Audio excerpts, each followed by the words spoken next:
হতারে নিচু করে রাখুন অর্থাৎ মেয়ে ফইন্দে পুরুষ ফইন্দর ওরে যাইর হতা নহন। শিক্ষা জাতির মেরুদণ্ড। এই দুনিয়াত এলম ছাড়া হনুকিয়ার দাম নাই।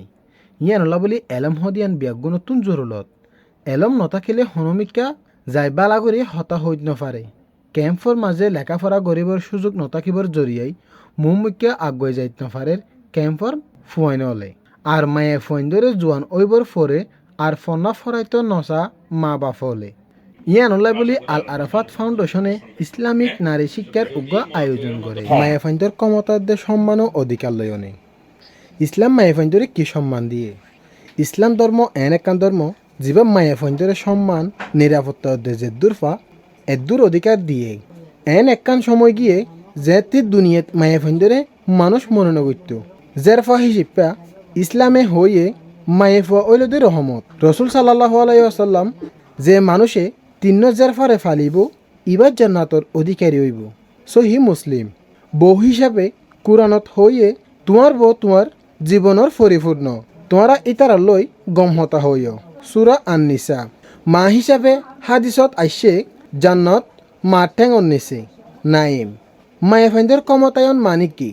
মায়ে ফাইন্দর ক্ষমতা মানে হইল দে মায়ে ফাইন্দর এলম হক বুঝিবলাই সুযোগ মন দিল দিওরে বিশ্বাস করা জিন ইসলামে খুশি করে।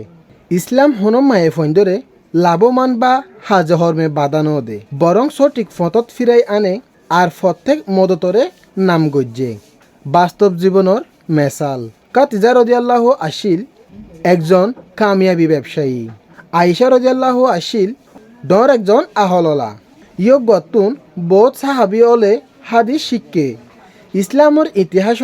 ইসলামৰ ইতিহাসত বহুত মায়ে ফইন মাস্টার ডক্টর সমাজৰ মদত গড়াইয়া আসিল। আরার দায়িত্ব আল আরাফাত ফাউন্ডেশন হিসেবে আরা বিশ্বাস করি মায়ে ফইন এলম ছাড়া কোনো সমাজত আগুৱাই যাইত নাপারিব। মায়ে ফইন্দর আত্মবিশ্বাস ইজ্জত ও অধিকার বাঁচাইবলাই আরার কামিয়াবির হাতিয়ার। আরা চাই ফতৃজ্ঞ মায়ে ফুয়া ইসলামর তরিকা মানিয়রে নিজের ইজ্জতের মর্যাদা প্রকাশ করে।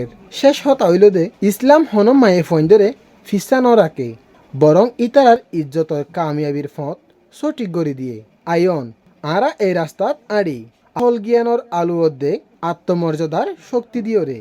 আল্লাহ তালা আরারে কবুল করুক। আল আরাফাত ফাউন্ডেশন মানবতার ফাউন্ডেশন।